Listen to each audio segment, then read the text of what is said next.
আওয়ামী লীগ সরকার বিরোধী আন্দোলনের বছর এখনো পূরণ হয়নি। তার আগে মূল কৃতিত্বের দাবি নিয়ে প্রকাশ্য সংঘাতে জড়িয়ে পড়ল আন্দোলনের সম্মুখ সারির নেতারা। এক পক্ষ অন্য পক্ষের বিরুদ্ধে দাগছে কামান। কিংস পার্টি এনসিপি নেতাদের দাবি তারাই ছিলেন চালকের আসনে। অন্যদিকে ছাত্র শিবিরের দাবি একেবারেই উল্টো। আন্দোলনকে সারা দেশে ছড়িয়ে দেওয়ার মেটিকুলাস ডিজাইনার হিসেবে নিজেদের তুলে ধরছে তারা। ছাত্র শিবিরের পক্ষে সরব হয়েছেন তাদের দেশি বিদেশি মিত্ররাও। সব মিলিয়ে প্রশ্ন উঠেছে, জুলাই আসলে কার? দুই পক্ষের রশ্মি টানাটানিতে একটি বিষয় পরিষ্কার, গত বছরের জুলাইয়ের আন্দোলনের শুরু কোটার মোড়কে হলেও মূল লক্ষ্য ছিল সরকারের পতন ঘটানো। নানান কৌশলে ধীরে ধীরে এতে ব্যবহার করা হয় সাধারণ মানুষের আবেগ। সরকার পতনের বছর না ঘুরতেই তাই কৃতিত্বের ভাগ বাটোয়ারা নিয়ে শুরু হয়েছে স্বার্থের সংঘাত। বিস্তারিত জানতে চলুন যাওয়া যাক বিশ্লেষণ।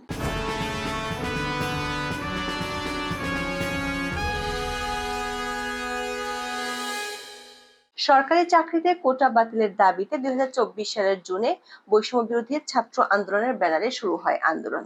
জুলাইয়ের মধ্যভাগে এই আন্দোলনে সরকার পতনের লক্ষ্য ধীরে ধীরে পরিষ্কার হয়ে ওঠে। 5ই আগস্ট আওয়ামী লীগ সরকারের পতনের পর আন্দোলনের সামনের সারির নেতারা প্রকাশ্যে স্বীকার করেন শেখ হাসিনা সরকারকে উৎখাত করাই ছিল তাদের মূল লক্ষ্য। অন্তর্বর্তী সরকারের প্রধান উপদেষ্টা ডক্টর মোহাম্মদ ইউনূস 24শে সেপ্টেম্বর নিউ ইয়র্কে এক অনুষ্ঠানে মাহফুজ আলমকে আন্দোলনের মাস্টার মাইন্ড হিসেবে পরিচয় করিয়ে দেন। ওই অনুষ্ঠানে তিনি বলেন, পুরো আন্দোলনটি ছিল মেটিকুলাসলি ডিজাইনড। তিনি বলেন, এটি খুব গোছানো ছিল, এমনকি লোকজন জানতেন না কারা আন্দোলনে নেতৃত্ব দিচ্ছেন। তাই আপনি একজনকে ধরে ফেলে বলতে পারবেন না ঠিক আছে আন্দোলন শেষ। দর্শকের পর বিভিন্ন সময়ে জুলাই আন্দোলনের প্রকৃত লক্ষ্য পরিষ্কার করতে দেখা গেছে আন্দোলনের জড়িত নেতাদের। এর মধ্যে সবশেষ উপদেষ্টা মাহফুজ আলম 4 জুলাই ফেসবুক পোস্টে বিষয়টি আরো খোলাসা করে জানান, জুলাই আন্দোলনের প্রথম অংশ অবশ্যই মেটিকুলাসলি ডিজাইনড, পরের অংশের কৃতিত্ব বিপ্লবী ছাত্র জনতার। তিনি লেখেন, জুলাই গণ অভ্যুত্থানের দুটি অংশ, 5 জুন থেকে 18 জুলাই। এই অংশে অভ্যুত্থানের প্রেক্ষাপট এবং নেতৃত্ব তৈরি হয়েছিল, আর 19 জুলাই থেকে 5 আগস্ট পর্যন্ত সকল স্তরের ছাত্র জনতার অংশগ্রহণ এবং আত্মদানে অভ্যুত্থান সফল হয়েছিল। প্রথম অংশ অবশ্যই মেটিকুলাসলি ডিজাইনড, পরের অংশের কৃতিত্ব বিপ্লবী ছাত্র জনতার। দর্শকের পরিকল্পিত আন্দোলনের প্রাণভোমরা কারা ছিলেন সেটি নিয়ে সাম্প্রতিক মাসগুলোতে ছাত্র শিবির ও কিংস পার্টি এনসিপির মধ্যে মৃদু সংঘাত আমরা লক্ষ্য করেছি। আন্দোলনে শিবিরের গুরুত্বপূর্ণ ভূমিকা গত বছর পর্যন্ত দিল খোলাভাবেই স্বীকার করেছেন এখনকার এনসিপির নেতারা। এমনকি বর্তমানে এনসিপির উত্তরাঞ্চলের মুখ্য সংগঠক সার্জিস আলম গত ডিসেম্বরে ছাত্র শিবিরের ভূমিকার উচ্ছ্বসিত প্রশংসাও করেন। শিবিরের সদস্য সম্মেলনে তিনি বলেন, কেউ কোনোদিন কোনো সত্যকে চেপে রাখতে পারে না, সত্য প্রকাশিত হওয়ার শুধু সময়ের অপেক্ষা। এর আগে 8ই ডিসেম্বর জাতীয় জাদুঘরে ছাত্র শিবিরের একটি প্রদর্শনীতে গিয়ে শিবিরের ভূয়সী প্রশংসা করেন তখনকার বৈষম্য বিরোধী ছাত্র আন্দোলন আহ্বায়ক হাসনাত আব্দুল্লাহ, সমন্বয়ক আব্দুল কাদের, আবু বাকের মজুমদার, হাসিব আল ইসলাম সহ আরো কয়েকজন। তবে এরপর জুলাই আন্দোলনে ছাত্র শিবিরের নেতৃত্বস্থানীয় ভূমিকা ধীরে ধীরে যত প্রকাশ্য হতে থাকে তত টানাপোড়েন তৈরি হয় এনসিপির সঙ্গে।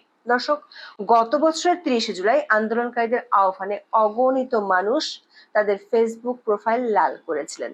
এ বছরের জুলাইয়ের শুরুতে জানা যায় এ পরিকল্পনাটির নেপথ্যে ছিলেন ছাত্র শিবিরের নেতারা। সেই সময়ের ঘটনার বিবরণ দিয়ে ঢাকা বিশ্ববিদ্যালয়ের ছাত্র শিবির সভাপতি এস.এম. ফরহাদ দাবি করেন এই আইডিয়াটি ছিল তার।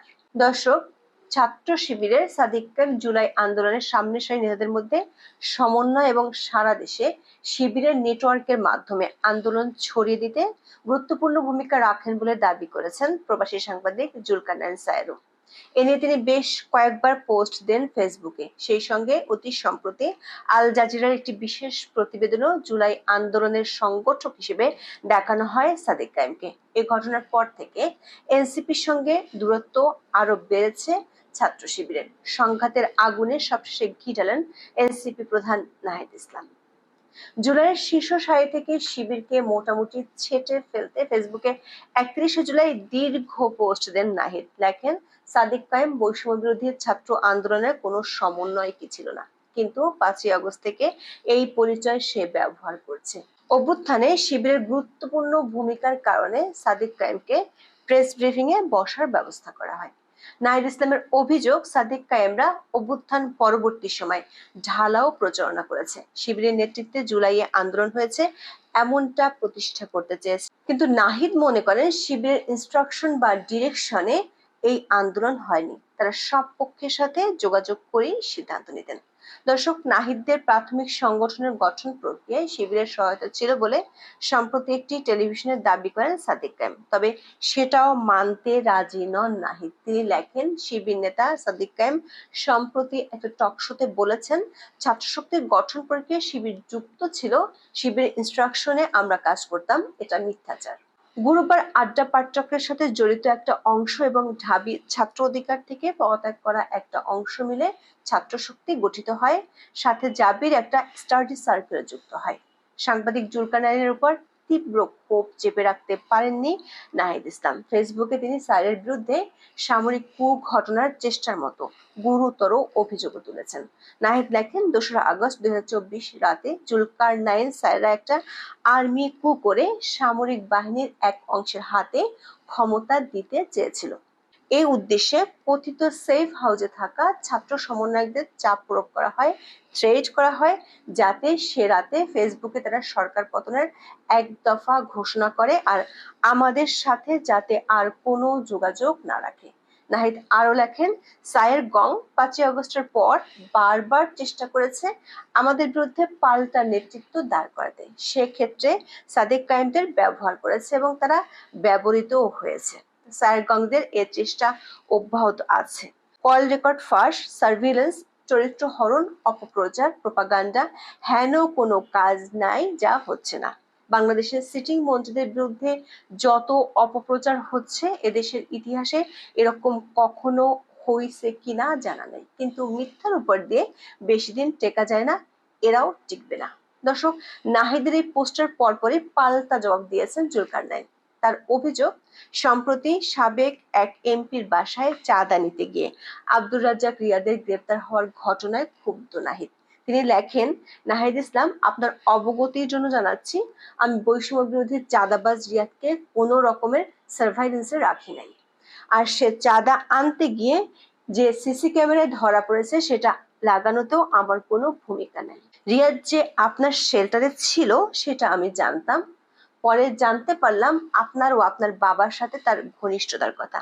আপনি আমার উপর ক্ষেপে গেছেন কারণ আপনাকে মিথ্যা তথ্য দেওয়া হয়েছে যে রিয়াদকে ধরিয়ে দিতে সবচেয়ে বড় ভূমিকা নাকি আমার। জুলাই আন্দোলনের ছাত্র শিবিরের শীর্ষস্থানীয় ভূমিকা জানাতে গিয়ে কিছু প্রশ্ন উঠলেন জুলকারনাইন। তিনি লেখেন, বিপ্লবের আগে ছাত্রশক্তির ঢাবিতে লোকবল কত ছিল, দেশের অন্য কোন কোন বিশ্ববিদ্যালয়ে তাদের কমিটি ছিল, বিভিন্ন বিশ্ববিদ্যালয়ের সমন্বয়কদের নাহিদ ইসলাম 5ই আগস্টের পূর্বে চিনত কিনা, কেবলমাত্র ছাত্র শক্তির বিপ্লব সংগঠিত করার মতো সাংগঠনিক কাঠামো ছিল কিনা, গুটি কয়েক সাংবাদিক মানবাধিকার কর্মী না জানালে সাদেক কায়েমের অবদানের কথা নাহিদ ইসলামরা জাতিকে জানাতেন কিনা।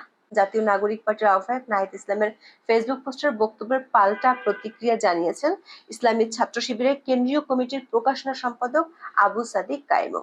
ইতিহাস বিকৃতির চেষ্টা হচ্ছে অভিযোগ করে তিনি বলেন, জুলাই আন্দোলনে আমার ভূমিকাকে খাটো করার অপচেষ্টা খুবই দুঃখজনক নয়, বরং তা আন্দোলনের সৎ ইতিহাস রচনায় বড় অন্তরায় হয়ে দাঁড়াতে পারে। দর্শক, এই সংঘাতে নাহিদের বক্তব্যের বিরুদ্ধে ছাত্র শিবিরের মিত্ররাও সরব হয়েছেন, তুলে ধরেছেন বিভিন্ন অভিযোগ। এমনকি আন্দোলনের অন্যতম নেতা মোহাম্মদ ইশরাক 2017 সালে মাহফুজ আব্দুল্লাহর একটি ফেসবুক পোস্টের একটি ছবি শেয়ার করেছেন। ওই পোস্টে দেখা যায় শেখ হাসিনার ছবি দিয়ে তাকে লক্ষ্মীপুরে স্বাগত জানিয়েছিলেন মাহফুজ। ছাত্র শিবির ও এনসিপির এমন কৃতিত্ব আদায়ের সংঘাতে টালমাটাল সোশ্যাল মিডিয়া। প্রশ্ন উঠেছে, হঠাৎ করে এমন সংঘাত কেন? জুলাই আন্দোলনের ভাগ বাটোয়ারায় কে পিছিয়ে পড়েছে, কে এগিয়ে যাচ্ছে সামনে? ক্ষমতা আর কর্তৃত্বের জালে আটকে পড়া জুলাইয়ের কি অপমৃত্যু ঘটেছে এক বছরেই? তবে অনেকেই মনে করছেন জুলাই সনদ আর জুলাই ঘোষণাকে সামনে রেখে এটি আবার নতুন কোনো নাটক নয়তো। এখন এ পর্যন্ত। সবাই ভালো থাকুন, সুস্থ থাকুন, নিরাপদে থাকুন। দেখা হবে আগামী পর্বে।